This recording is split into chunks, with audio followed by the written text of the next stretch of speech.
J'essaie de m'habiller d'un coup, timer, puis quand je termine, je mets mon casque, là, je dois y aller.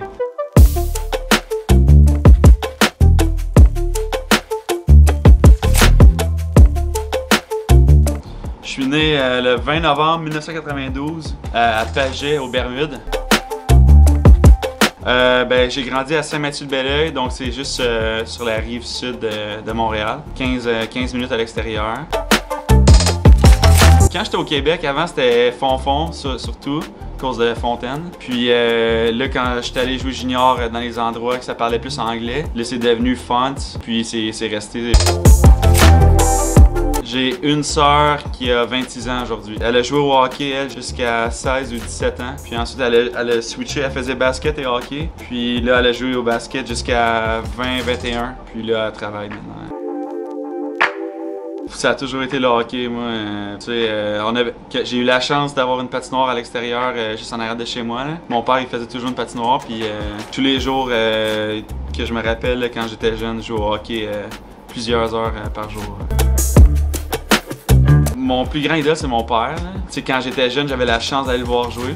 Parce que lui, en revenant des Bermudes, il est allé jouer semi-pro, qui est maintenant à la Ligue LNAH au Québec. Puis lui, il a joué là-dedans jusqu'à 37 ans. Donc moi, j'avais jusqu'à 7 ans, j'allais le voir jouer. Puis sinon, dans la Ligue nationale, il y avait Scott Niedermayer, qui était mon plus grand idole. Puis c'est d'ailleurs grâce à lui que je porte le numéro 27. Là, moi, j'étais allé à l'université à Rochester, dans l'État de New York, aux États-Unis. Puis au début, je pensais m'enligner vers la finance parce que... Puis là, finalement, on avait des cours de marketing. Puis j'ai vraiment accroché dans le marketing. Donc, j'ai décidé de changer de domaine d'études durant ma première année d'université. Puis là, c'est en marketing que j'ai vraiment découvert une passion. Là. Donc, je vais probablement travailler là-dedans après. Ouais, le premier maillot que j'ai reçu en cadeau, c'était un chandail des Canadiens de Montréal. C'est mon grand-père qui me l'avait donné. Puis il y avait mon numéro et mon nom dans le dos. Ouais. Probablement mon père, ouais. Il m'a coaché beaucoup dans ma jeunesse. Jusqu'à Pee-wee 2A, donc 12-13 ans. Ben lui, il jouait en même temps là, dans les premières années, donc c'était un peu... j'allais le voir jouer. Puis je voyais comment il était, puis c'était un défenseur offensif comme moi, plus petit gabarit, puis donc j'ai vraiment pris beaucoup de trucs de lui. Oh boy, je dirais Wolverine dans les X-Men, juste parce que c'est un peu la persévérance là. Il est parti de loin, il s'est fait torturer, il avait plus de mémoire puis tout, puis c'est un gars que je trouve cool aussi à regarder dans ses films, puis dans les bandes dessinées puis tout. Bon élève, toujours, peut-être pas le meilleur d'Atlas, mais toujours dans les 5 meilleurs d'Atlas. Ça serait les coupes que j'ai gagnées. Là. Junior, j'ai gagné le championnat canadien. Donc, moi, j'ai pas joué junior majeur, j'ai joué junior A, qui est juste en dessous. Puis ça, il y a 10 ligues au Canada. Puis au total, il y a quelque chose comme 140 équipes au Canada. Puis nous, on a gagné la meilleure équipe au Canada. Donc, je pense que ça serait le plus gros accomplissement que j'ai réussi. Puis mon entraîneur, c'était Sheldon Keefe, qui coach maintenant les Maple Leafs de Toronto.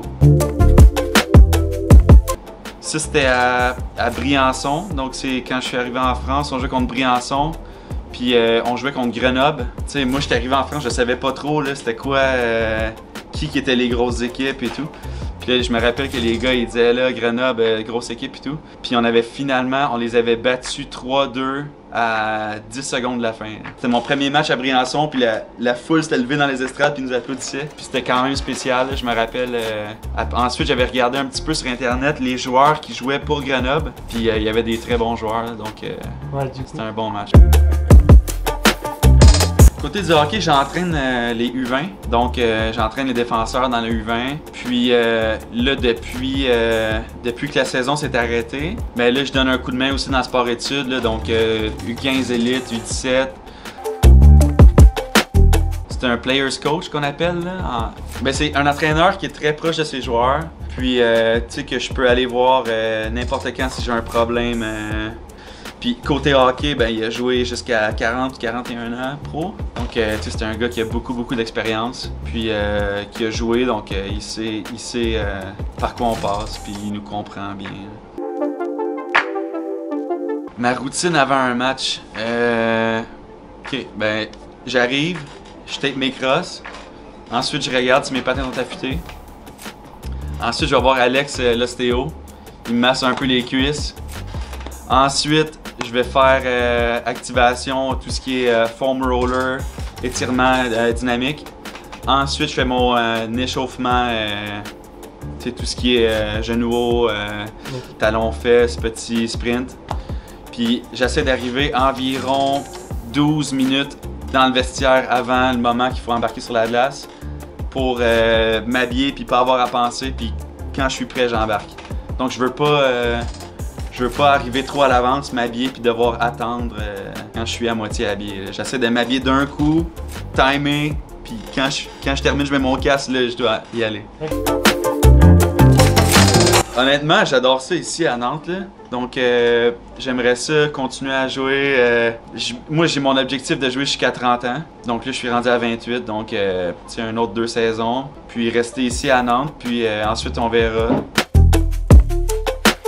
Je coachais les jeunes qui apprennent à patiner. Ben, là, ils sont rendus assez bons au hockey, mais au début, ils apprenaient à patiner. Donc, là, je vais aller manger. Donc, je vais aller chez nous. J'habite à La Chapelle avec Elliot. Donc, je vais aller voir ce qu'Elliot fait. Là, on va sûrement faire de la bouffe puis regarder un film ou jouer au Xbox. Non.